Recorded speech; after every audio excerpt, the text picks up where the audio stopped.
Nacerá el sol de justicia. En un mensaje directo del cielo, ahora veo en el cielo una representación de algo que parece un volcán invertido. Rápidamente echa algo que parece un líquido puro, espeso y dorado. Es a causa de su indignación que él derrama su ira, descrita en Ezequiel capítulo 9. Y eso prueba que Dios sí mata. En su ira justificada, Dios destruirá a los que pisotean sus leyes y sus mandatos. Él purificará su iglesia.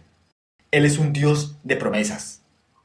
Dios declara positivamente en su palabra que castigará a los transgresores de su ley. Los que se lisonjean con la idea de que es demasiado misericordioso para ejecutar su justicia contra los pecadores, no tienen más que mirar a la cruz del Calvario. La muerte del Inmaculado Hijo de Dios testifica que la paga del pecado es muerte, que toda violación de la ley de Dios debe recibir su justa retribución. Cristo, que era sin pecado, se hizo pecado a causa del hombre. Cargó con la culpabilidad de la transgresión y sufrió tanto cuando su Padre apartó su faz de él, que su corazón fue destrozado y su vida aniquilada. Hizo todos esos sacrificios a fin de redimir al pecador. De ningún otro modo habría podido el hombre libertarse de la penalidad del pecado. Y toda alma que se niegue a participar de la expiación conseguida a tal precio, debe cargar en su propia persona con la culpabilidad y con el castigo por la transgresión. Dios ejecuta su justicia sobre los malos para el bien del universo y hasta para el bien de aquellos sobre quienes recaen sus juicios. Él quisiera hacerlos felices si pudiera hacerlo de acuerdo con las leyes de su gobierno y la justicia de su carácter. Extiende hasta ellos las manifestaciones de su amor, les concede el conocimiento de su ley y los persigue con las ofertas de su misericordia. Pero ellos desprecian su amor, invalidan su ley y rechazan su misericordia. Una vida de rebelión contra Dios los ha inhabilitado para el cielo. La pureza, la santidad y la paz que reinan allí serían para ellos un tormento. La gloria de Dios, un fuego consumidor. Ansiarían huir de aquel santo lugar. Desearían que la destrucción los cubriese de la faz de aquel que murió para redimirlos. La suerte de los malos queda determinada por la propia elección de ellos. Su exclusión del cielo es un acto de su propia voluntad y un acto de justicia y misericordia por parte de Dios. Al perdonarle la vida a Caín, el homicida, Dios dio al mundo un ejemplo de lo que sucedería si le fuese permitido al pecador seguir llevando una vida de iniquidad sin freno. La influencia de las enseñanzas y de la conducta de Caín arrastraron al pecado a multitudes de sus descendientes hasta que la malicia de los hombres era mucha en la tierra y que todo designio de los pensamientos del corazón de ellos era de continuo solamente el mal. Y corrompióse la tierra delante de Dios, y estaba la tierra llena de violencia. Génesis capítulo 6, versículo 5 y 11. Fue por misericordia para con el mundo, por lo que Dios barrió los habitantes de él en tiempo de Noé. Fue también por misericordia por lo que destruyó a los habitantes corrompidos de Sodoma. Debido al poder engañador de Satanás, los obreros de inequidad se granjean simpatía y admiración y arrastran a otros a la rebelión. Así sucedió en días de Caín y de Noé, como también en tiempo de Abraham y de Lot. Y así sucede en nuestros días. Por misericordia para con el universo, destruirá Dios finalmente a los que rechazan su gracia. El heraldo dice que venga y regresamos al templo. El pastor se pone de pie y dice: hoy recordamos la razón por la cual la mesa de la Santa Cena dice: haced esto en memoria de mí. Sosteniendo el pan en alto, dice que simboliza a Jesús y su venida a la tierra como nuestro hermano. Cómo dio su vida por nosotros y murió. También dice: al participar en esto, meditemos sobre el sacrificio que Él hizo por cada uno de nosotros. Tomémoslo, comámoslo. Este es un símbolo de su cuerpo, el cual Él dio para que nosotros pudiésemos vivir. Poco después dice: aceptamos este jugo de uva como un símbolo de la sangre que Jesús derramó por nosotros. Es por medio de su sangre que el Rey del Universo bajó de su trono celestial, extendió sus brazos y sin resistencia alguna permitió que lo crucificaran, para que nosotros tuviésemos vida eterna. Al beber este jugo, recordemos el sacrificio que Jesús hizo por cada uno de nosotros. Los ángeles comprenden el sacrificio inmenso que nuestro Creador ha hecho. La sangre de Jesús, nuestro Creador y nuestro Maestro, logró la victoria sobre el pecado. Es por medio de su sangre que Satanás, el que una vez estuvo junto a Dios, ha sido derrotado. Por medio de la sangre de Jesús, tú puedes ser victorioso. Jesús pide que todos recuerden lo que Él hizo por ellos. Por medio de su sangre, Jesús ofreció el sacrificio máximo. Alabado sea Dios, el Señor de todo, el Creador y aquel que se hizo tu Salvador. Entonces el heraldo dice: en 6 días Jesús creó los cielos y la tierra y descansó en el séptimo. Jesús también puede destruir la tierra en 6 días. Cuando lo haga, todos descansarán en el séptimo día. El tiempo es corto y pronto los que detienen los vientos recibirán la instrucción de soltarlos. Todos sabrán lo que es la ira de Dios. Arrepiéntanse ahora para que no sean hallados deficientes e incapaces de arrepentirse de sus pecados. El tiempo es corto. Miren hacia el oriente y recuerden que su Salvador viene.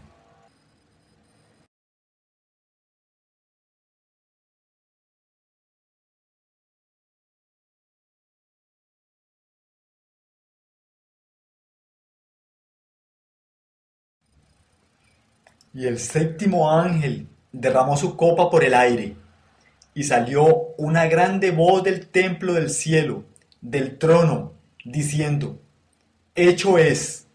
Apocalipsis, capítulo 16, versículo 17. Aire. El heraldo dice que los juicios de Dios caerán sobre esta iglesia y sobre otras. Nos elevamos por el aire y los ángeles descienden a esta casa perversa de adoración. Cuando se derraman las copas, nadie se escapa. El coro, los tambores, las guitarras eléctricas y los demás instrumentos quedan consumidos. El ruido espantoso que llamaban culto ha sido reemplazado por los sonidos de un fuego purificador, brasas cayendo y escombros quemados. Cuando el azufre arde en el aire, desprende dióxido de azufre. En el agua, este gas produce ácido sulfuroso y sulfitos. Sin embargo, en grandes concentraciones, este ácido perjudica los pulmones, ojos y otros tejidos. El trióxido de azufre y el ácido sulfúrico también son muy corrosivos, debido a los ácidos fuertes que se forman al hacer contacto con el agua. Consumado es. Ahora la última bola sale de la tolva. Al rodar por el carril, el aparato se torna un color azul hermoso. Cae al recipiente y se oye una voz sin igual que dice: porque fuiste fiel en las cosas más pequeñas, te otorgo las cosas más grandes. Entra en todo lo que he creado para mis amados fieles. Entonces se abren las puertas y salimos uno a la vez.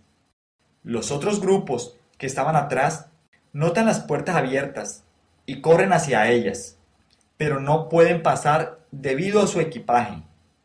Algunos tratan desesperadamente de deshacerse de sus pertenencias, pero ahora las puertas comienzan a cerrarse. Oigo sus gritos y llantos, las puertas se cierran y jamás se volverán a abrir.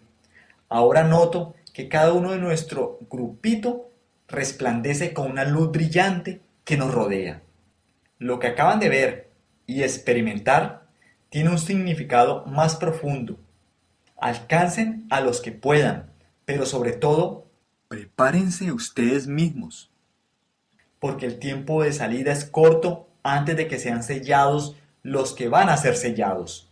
Los que quieren salir no desean nada del sitio de donde vienen.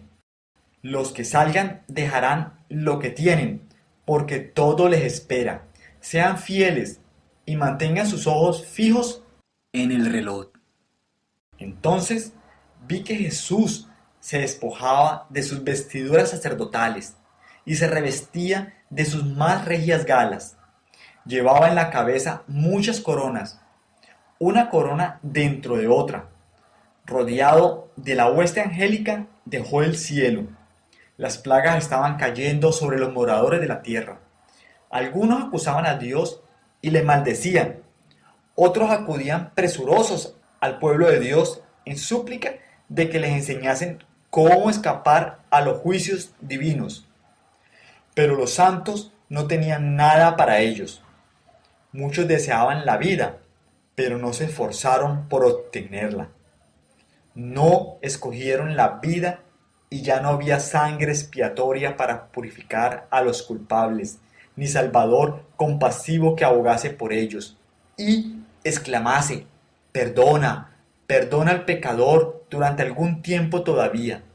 Todo el cielo se había unido a Jesús al oír las terribles palabras. Hecho está, consumado es. El plan de salvación estaba cumplido, pero pocos habían querido aceptarlo. Y al callar la dulce voz de la misericordia, el miedo y el horror invadieron a los malvados. Con terrible claridad oyeron estas palabras: demasiado tarde, demasiado tarde. Día tras día descuidaron la salvación, estimando en más las riquezas y placeres de la tierra que los tesoros y alicientes del cielo. Rechazaron a Jesús y menospreciaron a sus santos. Los sucios permanecerán sucios para siempre. Necesitamos estudiar el derramamiento de la séptima copa. Los poderes del mal no abandonarán el conflicto sin luchar, pero la providencia tiene una parte que desempeñar en la batalla del Armagedón. Cuando la tierra está alumbrada con la gloria del ángel de Apocalipsis 18, los elementos religiosos, buenos y malos, despertarán del sueño, y los ejércitos del Dios viviente irán a la batalla. Despertarán. No fue sino hasta después de la ascensión de Cristo al Padre y del derramamiento del Espíritu Santo sobre los creyentes, cuando los discípulos apreciaron plenamente el carácter y la misión del Salvador. Después de recibir el bautismo del Espíritu, comenzaron a comprender que habían estado en la misma presencia del Señor de gloria. A medida que les eran recordados los dichos de Cristo, sus mentes se abrían para comprender las profecías y entender los milagros obrados por Él. Las maravillas de su vida pasaban delante de ellos y parecían hombres que despertaban de un sueño. Comprendían que aquel Verbo fue hecho carne y habitó entre nosotros, y vimos su gloria, gloria como del unigénito del Padre, lleno de gracia y de verdad. En realidad, Cristo había venido de Dios a un mundo lleno de pecado para salvar a los caídos hijos e hijas de Adán. Los discípulos se consideraron entonces de mucho menor importancia que antes de haber comprendido esto.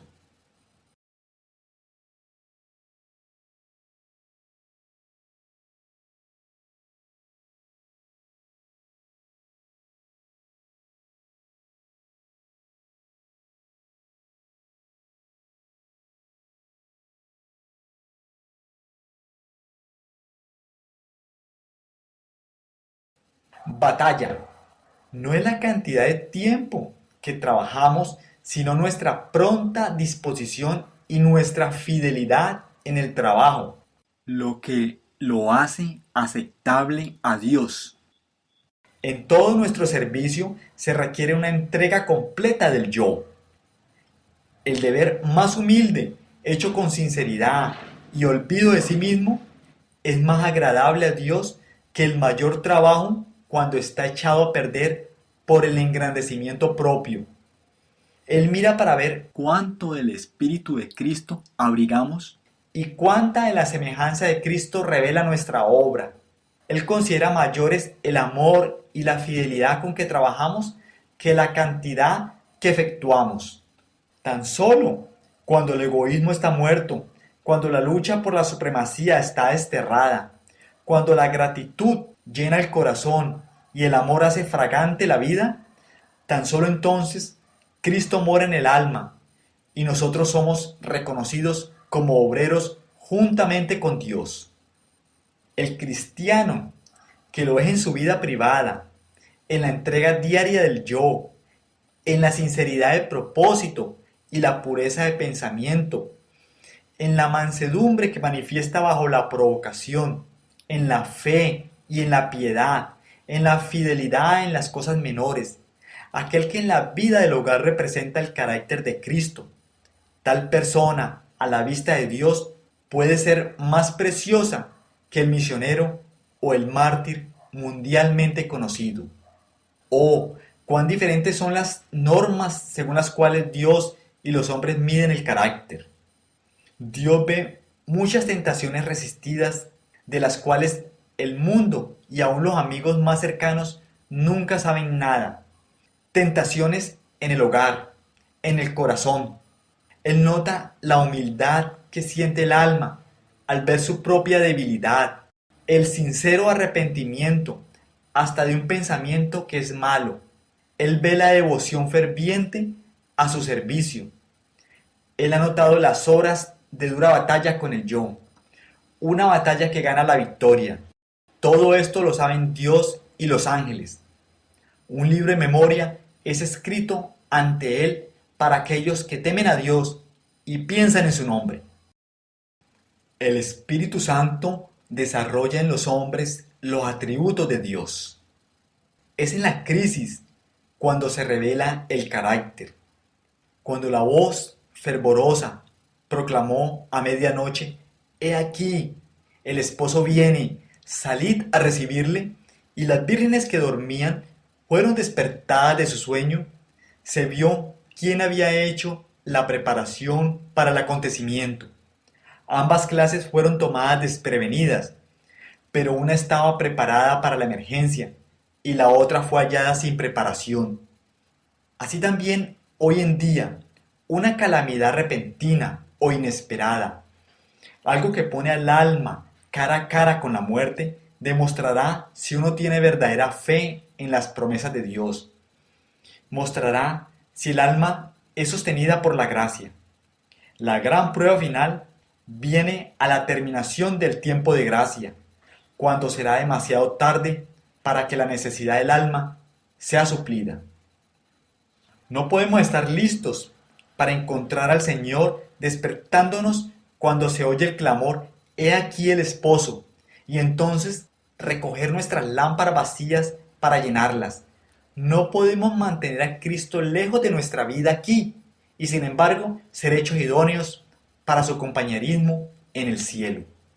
Así, los seguidores de Cristo han de verter luz sobre las tinieblas del mundo. Por medio del Espíritu Santo, la palabra de Dios es una luz cuando llega a ser un poder transformador en la vida del que la recibe. Implantando en el corazón los principios de su palabra, el Espíritu Santo desarrolla en los hombres los atributos de Dios. La luz de su gloria, su carácter, ha de brillar en sus seguidores.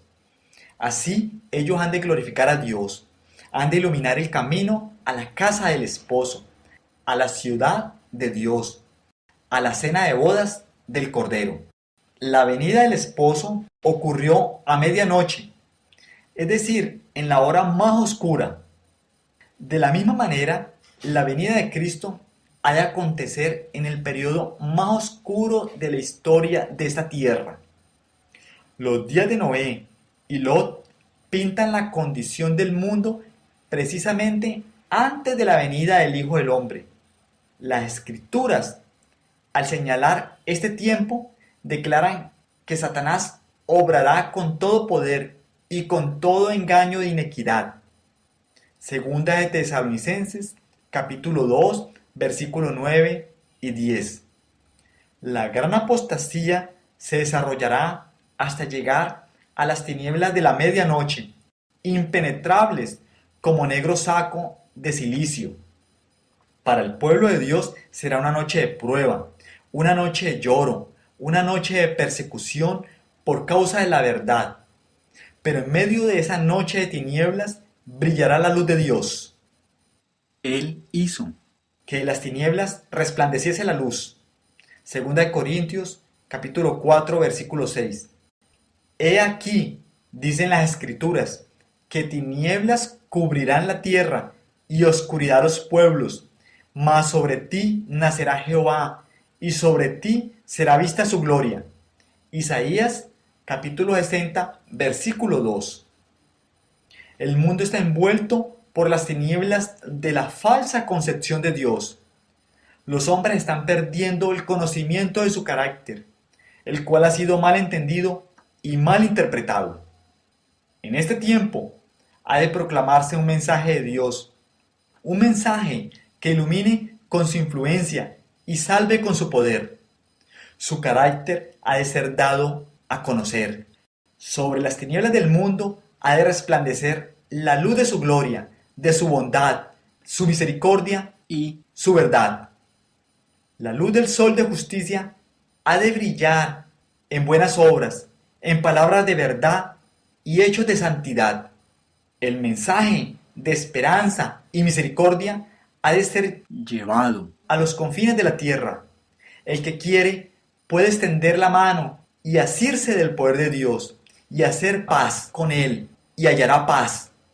La lobreguez ha de desaparecer ante los brillantes rayos del sol de justicia. El poder del infierno ha sido vencido. Amén.